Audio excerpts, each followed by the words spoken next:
Good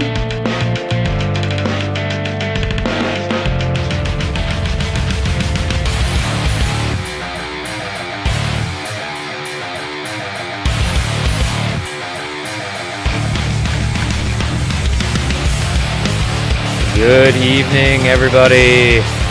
Welcome to episode number 22 of The Edge. I'm your host of this shindig, Sean Clark, otherwise known as Valise, around Azeroth. Coming up on tonight's show, there's a couple good things to talk about. Removal of Heroic Strike and Guild Leveling is going to be taken out as of the new, or going to be, beta. Community Manager Lore's post on tanks in PvP, how that's going to be changing everything, what they're going to be showing us, considering now they can't be taking all the damage to the face all the time. And why is Blizzard moving all our hubs? Dasher, what's up with that, man? But who knows? We'll talk about that a little bit later, but first let's bring in the man, the myth, the legend himself. Mr. Matt Lowe, what's up, dude? I'm a myth now? Like, am I not real enough? You're not real. You're just a figment of my imagination. You are from another country, so... Oh, fair enough. Well, what's up? Let's see. Big Matt news this week. We managed to go Heroic Fuck.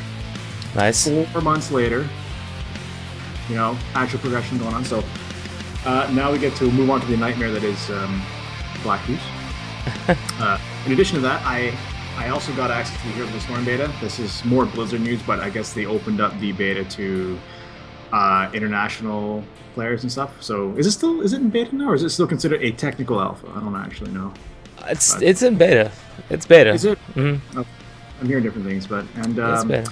Speaking of beta, Warlords beta more open now. I see you got your access not too long ago as well, right? So I just hit 92 myself. I'm capped, destroyed just about everything in Shadow Moon, but ran out of stuff to do. So I'm gonna try doing some more quests and leveling on my alts. You know, when it actually works and I'm not crashing 5 seconds in every so often. Yeah, that seems to be my problem too. Right. You know, every time They tracked it down though. There was a specific quest. I'm trying to be diligent about not mentioning any spoilers, but there's a certain quest about a certain lore character that people keep turning in quests for that keeps phasing and crashing out the zone. That's knocking people out repeatedly. Yeah. So it looks like they fixed it, thankfully. But you know, that's actually been my whole week so far. We celebrated our Canada Day. Yeah. Like your guys' Independence Day yesterday. So 147 years, right? Yeah. Just about, yeah. Yeah. That was my week. What about you? Did you do anything awesome over the past week? I mean, I've been checking out the Warlords beta. I've been playing it. Been checking out a lot of the rogue changes. You know, aside from the disconnection issues, which is pretty much always going on, I've been having a lot of fun with it. I've been enjoying just the graphics of it, the sound. There's a lot going on in the game. The garrison thing is really got my attention. I was not excited about that at all when that was first announced, but I'm getting pretty hype about it now. So that's really cool. Been playing a little bit of Heroes of the Storm, but a lot of the guys I play with haven't been on. When guys in the military, dude, I'm right here. I know. We'll play together. We haven't played together, but we will. What else have I been doing? I've been playing a little bit of Hearthstone. I got down to like rank 13 or 12. I mean, I don't play like that like aggressively, you know. Yeah. But the season has reset, so I'm gonna let that calm down a little bit, and probably next week I'll start grinding away again. This is gonna be a rough month because we got that Nax content coming up for Hearthstone as well. Yeah. And you know, there's the Warlords beta, which is about to accelerate. I know that the beta servers are offline right now as of I think this recording. I believe they're pushing another build out tonight, so who knows what we're going to see. Yeah. I'm excited, though. I've had a lot of fun with it so far. It's hard not to talk. I mean, I want to talk more about it, but for people that don't have it, I don't want to, obviously, like Matt said, spoilers are going to run rampant. So once more people get their hands, if we're going to talk about it'll be better. You give it like a 5-second gap saying, hey, we're going to talk about spoilers. Skip ahead or don't listen. Move ahead. Right, yeah. And then we'll like hand signals that say that, you know, you're good to turn the sound back on again. Right. Wait, which doesn't work if you're listening to this via audio. Yeah. Well. Anyways, we are just an update on the third co-host thing. We are going to be sending interview invites, so you'll be seeing a third co-host as soon as next week. So that's just something to keep in mind as well, which is really cool. We're really excited to bring a third person on to hang out with us. So that's just a little quick update on that. So before we get into a lot of stuff we're going to be talking about, what I like to do first is something I've been doing lately is just talking about a little bit of minor news. There's only one thing that's really worth mentioning, and that's going to be basically Blizzard has announced that they are going to be at the San Diego Comic-Con again this year, and that there is going to be some merchandise exclusively to Comic-Con. Also, is going to be that same some of the same merchandise available at the Blizzard store, available later on. Of course, everyone's going to be going crazy over the Nether Fairy Dragon plushie. There's only 2,000 of those pieces that are going to be available. It's exclusive to Comic-Con. However, they are going to have a standard Fairy Dragon, which is going to be available in the Blizzard store soon, TM, in quotations, for those that are not watching the video. You know how that works. I want that blue one. Dude, it looks so sick. 2,000 piece one. It looks so, like, how anyone watching this video, if you do happen to go and you want to buy one for us, we will gladly pay you. We will send you our information. Yeah, I mean, you're closer than I am. I mean, I'm in North Carolina. I'm halfway across the country. Well, I can't even get San Diego Comic-Con tickets. There's no way that thing sells up quicker than BlizzCon. We'd love to have one though. So if you're going, you want to pick a couple extra up for us, we would very much appreciate it. There's some other couple things that they're gonna have there. They're gonna have the Primal Kerrigan. It's like a basically the little pop features. I actually have do I still have them over here? Oh yeah, I do. So they're like this. I'm reaching. I'm walking away from the screen. Like, here you go. So there's one. You know, I got this at BlizzCon. This is their Rainer one, but this is going to be a Primal Kerrigan. It's kind of cool. The cute but deadly things. That's what they gave away for the goodie bag last year for BlizzCon. They're going to be adding in a Dark Templar. So there's 2,500 pieces. Those are limited as well, but no one seems to be as get-go-ish about that. And then there's also going to be a couple other plushies. There's a treasure goblin, and there's going to be like a male and female treasure goblin, I guess. I guess they're going to go heavy on the female stuff since the Hearthstone all-male tournament invitation, which we're not going to talk about. But check out the other Hearth Pro or Hearth. Just check out the other shows. They'll have that stuff in more detail. Yeah, they'll talk about that stuff. I'm just like, really? But yeah. They do have some lanyards that's going to be there, and also some light and sound effect Hearthstone, look like pillows. So it's a Hearthstone plush with light and sound effects. So that's just something worth mentioning. If you are going to Comic-Con, again, those are going to be some items that are going to be available to you, which is really cool. So getting into the actual the good stuff that we're going to be talking about this week's episode, the first thing we're going to hit is the removal of Heroic Strike and also the removal of guild leveling. Now, this isn't, I don't believe this is in the current beta. This could be why the beta is down. This could be what they'd be implementing into the next build. Basically, Watcher went on the forums and had said, okay, listen, for Fury War, I almost said for Furry Warriors, so we're going to call them that the whole episode. They have 4 abilities that deal X amount of damage. They want to get rid of them. They feel like 4 is too many, and that's part of their bloat. Obviously, people are really upset about this, especially with Heroic Strike. I hate those sirens. Heroic Strike is one of the most iconic abilities for warriors. I cannot personally believe that they're getting rid of it. I don't play a warrior, but they are going to get rid of it in favor of Wild Strike. If you guys don't know what Wild Strike is, it's basically the replacement for Slam, and what you do is when it procs, you have to hit the button 3 times. So it's good for 3 strikes, but you have to press it in rapid succession. Obviously, you can imagine the people's inconvenience of hitting a button 3 times in a row, but the bigger inconvenience or the bigger the rage-inducing threads that have been caused is the fact that they are getting rid of Heroic Strike, whereas everyone absolutely loves it. I mean, I don't really know what's the point of getting rid of Heroic Strike. I guess I don't understand Warriors enough to really understand why, since it's off of the global cooldown anyways, what's the point of getting rid of it other than the fact of there's a button bloat. There was a post by Celestalon who did follow up Watcher's post about a comment that was made saying, basically, no one cared about Wild Strike. Why don't you just get rid of it? Keep Heroic Strike on there and let it be what it is. And Celestalon basically followed up saying the rotation includes significantly more waiting time for rage if we do it this way. Also, the very thing that makes Heroic Strike special, which is being off the GCD, loses most of its significance. So, obviously he even said it later, so that's not to say that may not be right. We may be wrong, but we have to try this out. This is something that the direction we're going to be going in.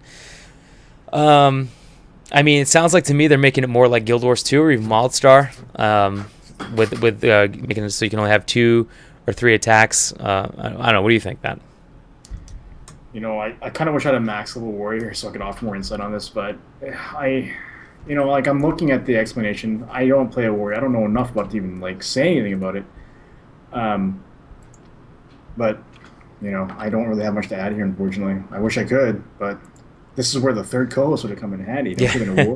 I tried to bring him. I tried to bring in one of my ex-guild mates, but he was raiding, so he didn't have time. The timing didn't line up properly. Else would have brought in a featured guest. But it does suck. I mean, it's one of, like I said, it's an iconic ability. Everyone knows, even if you don't play a warrior, everyone knows what Heroic Strike is. So it does suck. It's a great site, by the way. Just go to heroicstrike.org. Yeah, heroicstrike.org is actually really cool. It's actually really funny. So, speaking along the lines of things that they're going to be removing, Watcher also made a post on the forums, talking about guild leveling removal. Man, apparently I can hear more sounds. Apparently everyone in my neighborhood is getting shot. I'm moving in 3 weeks, by the way. I'm in crime-ridden Charlotte right now, and I'm going to be living in the rich part of Charlotte pretty soon, so this will go away. It just distracts me to no end. So basically what's going on with the guild leveling thing is that they're going to make it so Watcher's quoted as saying all guilds are automatically level 25. They did come up with perks that they're going to keep. So they still want to incentivize guild membership. So basically what they're going to do is they're going to keep things like faster mount speed, instant guild mail, mass resurrection, things of that nature. However, they are going to get rid of the cash flow perk. I can understand why they're getting rid of the cash flow perk. It didn't do much. No, and that's what he said. He said, for larger guilds, it's really not that big of a deal. However, there were some posts on the forum saying, hey, I run a guild of 3 people, and that's an extra 50 gold a week that we're losing out on. My response to that is, are you kidding me? You can just go to a dungeon, run a heroic scenario, and you get and you can make more than that. Yeah, exactly. That would be my response to that. Yeah. But I guess one of the main reasons why they want to get rid of cash flow is because, we all know the feeling of creating that fresh alt. We load into the starting area, and all of a sudden we're just bombarded with invites to guilds. Trying to whisper you to get you in, hey, we'll level this, whatever, help us out. It's a casual guild. And ultimately those guilds are later sold off along with the gold acquired from them, ultimately with cash flow, the perk of cash flow. But what I actually find concerning about all of this is what Watcher had said about all the guilds are automatically level 25. I feel like that just adds fuel to the fire, that WoW's becoming a, quote, dumbed down game, and unquote. But I can see how players who aren't level 25 guilds feel as though they're being, quote, punished, since they don't have all the guild perks. But however, at this point in the game, if you're not in a level 25 guild, do you even need those perks? I mean, you obviously don't play enough for it to matter. So, in my opinion, it's just the casual player crying foul since he has to pay a monthly fee, just like the Joe Schmo top-tier raider who gets those perks.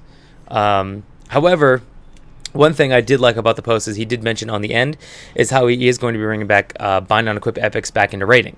I know. Yeah, BOEs. Right, I know, but at first it's going to be a little problematic, especially for guilds that do loot council, because we all know how that goes. But usually after a month or so, it won't be such a big deal. A lot of the BOEs will go into the auction house to support guild repairs or other needs. But as a raid leader yourself, are you excited about BOEs coming back into the mix, or are you dreading it a little bit? Yes and no. I mean, in a way, I'm happy they're coming back because this gives us the ability to sell gear and goods that we don't need anymore to Right. players. Right. Secondly, it's also a great way to gear up our ults. Now, I don't know about you, but I have different ults that I like to raid on. I'm sure other people do as well. Sure. And BOEs are a nice way to kind of help jumpstart that item level viewer so you can get in all that open raid stuff. So I guess that comes down to one of the questions of, what do you do with the BOEs? Do you sell them immediately and make the money, or do you just keep them in the, what do you do with them? Right. Yeah. So me personally, at the start of the expansion, you're going to want to unload them because that's when they're going to be top dollar. Their value diminishes the longer the longer they're sitting there, Hmm. because the longer it takes, the more people will have them. Their value goes down, etc. You don't get as much stuff out of them. It's kind of like the reagents you get out of disenchanting stuff from Siege. Like the prices on those were huge when they first opened up, and now it's just like peanuts. Yeah, absolutely. So yeah, me personally, I'm probably going to sell them right away. And if anyone in the guild wants for their alts, we'll probably do 50% off or whatever. And I'll just tell them, hey, you guys are paying for repairs here. Just remember where this money goes. This money comes to us, which goes right back to you. And I hate spending money on people. It's an investment to get them to stay as well. Yeah, it's an investment, Yeah, well, it makes it so they don't guild hop as much either. Hopefully, ideally. But yeah, and now circling back to the thing about the whole guild leveling stuff, there were players that were kind of using it for not so savory reasons. They weren't actually using it to make a guild their own. They were using it as a way to make money, and I mean actual literal U.S. dollars. You're right.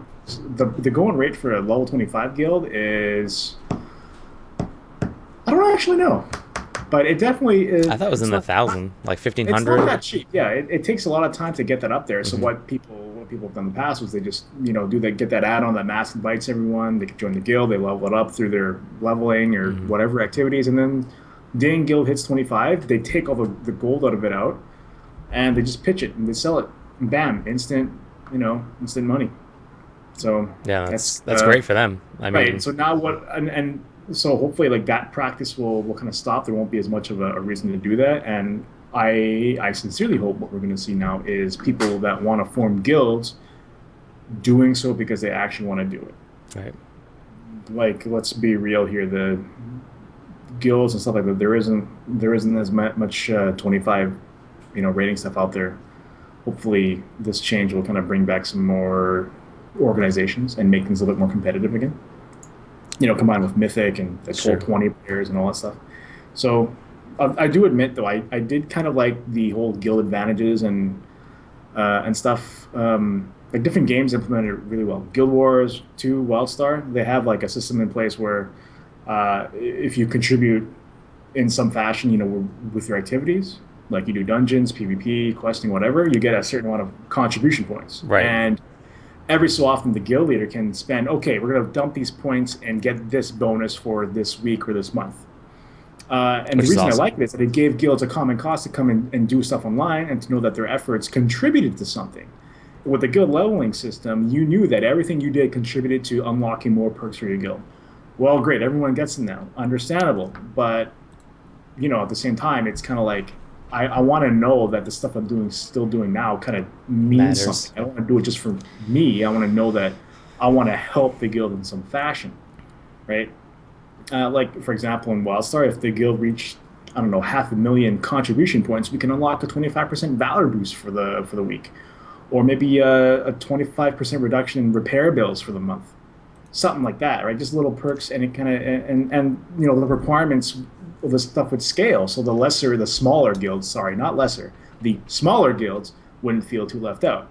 A large guild like mine would need a lot more people to do stuff, while a smaller 10-man organization would only need a handful of people to quest or do dungeons. So I feel like what they're doing is they're transitioning away more from the guild perk system, like as a whole, Right. as your entire guild, more into Right. an individual based reward system with garrisons.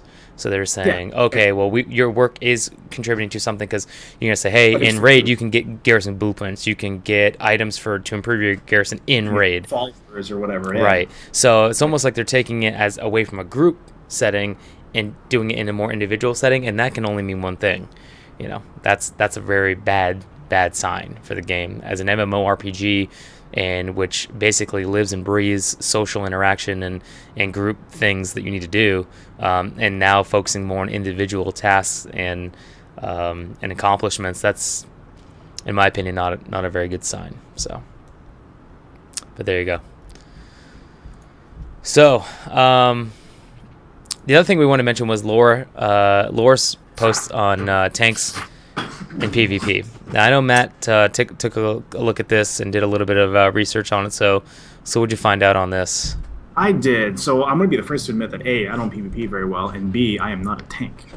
But that being said, there are a couple of let's circle back right to the start here and let's discuss some of the changes that are coming in. And one of the major systems changes was that Vengeance is going to go away. Vengeance is that tank buff that allows them to top meters. You know what I mean? The one that helps them gain threat and so forth when people are railing on mobs. So that's going to be gone. And that means that tank DPS in PvP, well, tank DPS overall, is actually going to sink and not be as high. So in a PvP environment, all they've been really relegated to doing was either flag carrying or playing defense and defending a zone or a node against opposing players. So I guess what they wanted to do, what the team wanted to do, was to make them a little bit more useful in that regard and make it not a complete handicap for them to participate. So with Vengeance gone, tanks can deal more damage than before, like consistently at least. And it's not going to be as strong as, say, you, a rogue, or myself, a Shadow Priest, but they can still do some damage. Player health has also gone up, and changes to healing. So PvP isn't going to be as super reliant on the on burst damage. Now what we're looking at is a more kind of sustained, slow and steady, regular damage going out. So with all that stuff in mind, what's going to happen is they're going to try, emphasis on try, a debuff that increases the amount of damage a tank takes by 25% from other players. And they're not doing this to kind of push out tanks from being useless in PvP. They just want to kind of make tanks more accepted, I suppose, which sounds kind of odd. But if you kind of think about it, though, if you buffed up tank damage combined with their survivability, you would not be able to stop a tank from doing anything. So this is kind of a way to just mention that they take less damage, but they also do less damage. Doesn't make them entirely useless. No, I mean, I think it's a good change. Gives them more purpose too, right? I think it's a good change. I think they may have to fine-tune the debuff a little bit. 25% sounds like a lot. Sure. It really, really does. So we'll see how that works out. But, I mean, again, the way that they're changing a lot of the tank roles is that, if you are in tank spec, you are basically built for survivability. So that's all you're going to have are all those survivability cooldowns. So... And you're not going to be as entirely useless. You can still dish out some damage. Absolutely, yeah. But it's going to be interesting to see how people like in RBGs and in other PvP settings actually use tanks now in that setting, because they were basically just the flag carriers before. And if they weren't the flag carriers, then, I mean, people would just straight up ignore them. So it's either it was all in on DPS, or you just completely ignored them, healers first, and then you went from there. So, but there's going to be so much world PvP going on too. It's going to be interesting to see how that works with Ashran, and if people are going to decide that maybe going solo as tank spec isn't going to be worth it. Right. Because if you're going against someone like me, where I can stun lock you, and they made it in at least as of now in the most recent beta build, I can spec into where every time I do a kidney shot or cheap shot and all these things, it puts bleeds on you, it increases damage done to you. So even though I'm stun locking you, I'm also putting dots on you and increasing the damage done to you. So rogues are definitely not looking very very weak as of now. So especially compared to things like tanks where they are getting the debuff. So, but they know a lot more than we do in terms of where they want to go in terms of the direction of PvP. And it could be one of those things that you get surprised, you think it works out real great. It shows you right now that tanks are really OP. If that's the thing, I mean, if they have to sit there and say, okay, we need to give you a 25% debuff because you are just ridiculous. I mean, this isn't even fair.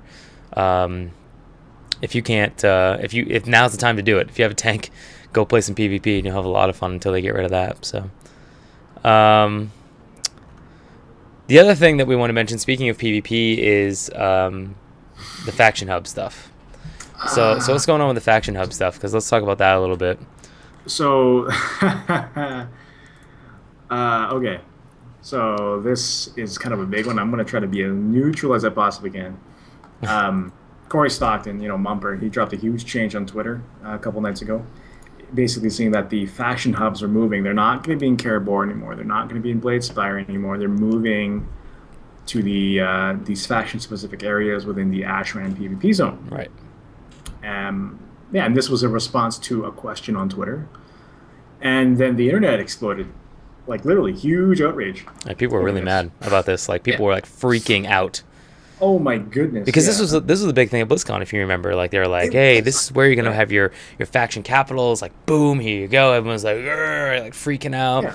and You now can it's do just all like, your stuff there, and now uh, it's just, oh, we're actually gonna shove it in this little, island somewhere off the coast. yeah. I mean, I know they are on the outskirts, Yeah. but So, and anyways, Lord tried to institute some damage control, and he tried to explain it. You got the Alliance and the Horde forces. They're entering a new sort of unknown world, and they're in strange territory.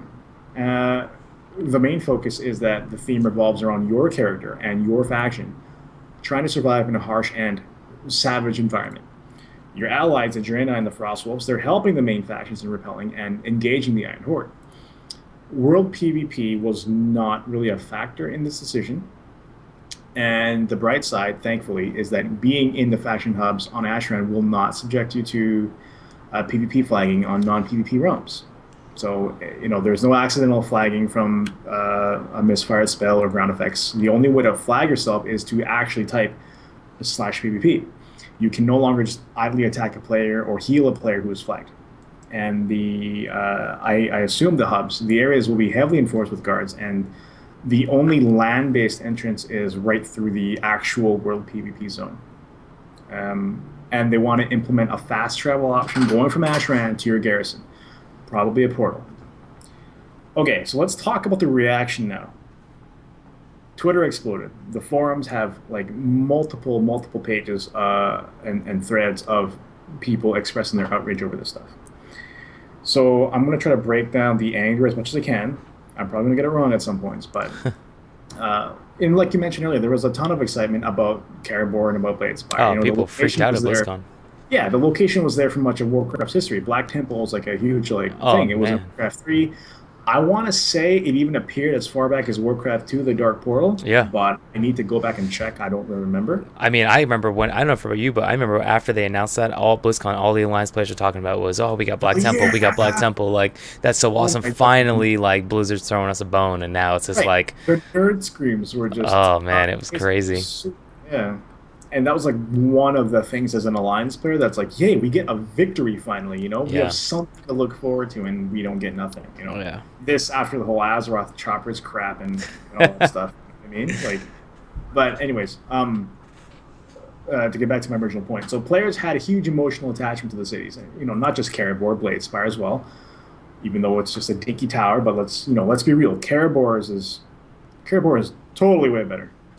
Right. But people don't want a standard generic Alliance outpost. So, did you know there was actually a Save Caribor 2014 hashtag that was trending for a No, while? I didn't know that, no. Yeah, that cracked me up a little bit. Now, at first glance, I personally think it's a little overblown, but then again, I'm not as heavily invested in the lore or the emotional aspects of the game as much, But a lot of people are. You're right, and I totally respect and understand. I'm just trying to, I guess, relay that somehow without the needless outrage, or maybe it's justified. I don't know, but come on, it's not like they're saying the Temple of Caribor has been turned into a crater. They're still there. You just can't really conduct your day-to-day operations there anymore. Still sucks. However, on the flip side, though, like the reasoning that's been provided, it doesn't really make much sense. If you want to look at it as a lore reason, from a lore perspective, you're the new guy showing up to the zone. You're going to want to pitch a tent and camp out on someone else's turfs. Why not use the Temple of Caribor as a stronghold, or the Bladespire, or the Horde Tower?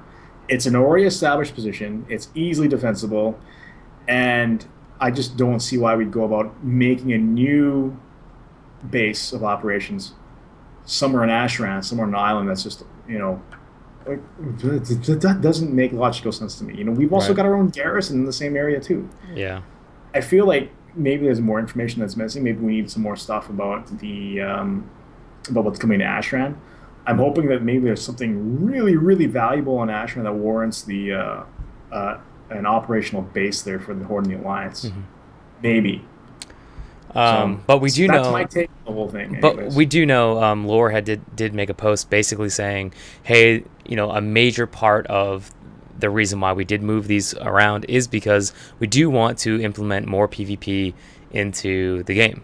We want to get you closer to it. We want to get you feeling like it's around you and it's alive. It's a big of what they want to do with this game, which is kind of ironic, I think, because with Mist, I mean, if you remember the introductory cinematic, it's like the Horde and Alliance like fighting each other, and then the Pandarian comes in and basically like chills them both out, being like, chill out, yeah, man, like I can take you both on, like just relax. So you'd figure that with this expansion, they were really heavy on the Horde and Alliance clashing back together, whereas it didn't really pan out that way. No. And now they're trying again. It's almost like they're forcing it down our throat, like, you will PvP, like, you will, like, do this. We are going to make it happen. Lore also did mention that there was, I'm going to use lore again in a different context, but the part of the lore of World of Warcraft, lore, the community manager had said, makes more sense to put these outposts where they are in Ashran rather than put them, in what is now known as Blackwing Temple and then Bladespire. So I don't really know what that lore is. If we had a red shirt guy here, he would probably explain it a little bit better. Even though we are both wearing red shirts, we are not that guy. We didn't coordinate it. No, we didn't. But if anyone knows, that'd be really cool. I'd really like to know the reason why. So some of the people that are really into the lore of this game, let us know. Email us, tweet us, whatever, because I'd be really interested to know a little bit more about that. So there you go. That short and simple, sweet. Talked about all the things we want to talk about. Again, look forward to interviewing some of the applicants. Hopefully by as early as next week, we'll have someone else on the show and getting all the jitters out, and we'll give them a hard time hazing him or her. So that should be a lot of fun. Yeah. Yeah, we're really not gonna. I'm just giving a hard time. But again, please, guys, if you have any questions, comments, concerns, please email us. edge_blizzpro.tv is our Twitter. You can email us at edge@blizzpro.com. Please follow us on Twitter as well for updates. I mean, we are streaming on an off day, just simply because I work a lot. I have like 3 jobs, so I'm a pretty busy guy. So we're trying to make the best of our situations. But we'll see you guys, I guess, next week. Next week. Tuesday is where we're going to be shooting for a normal time. So please, guys, tune in. We will see you then. But we're out for today. Peace.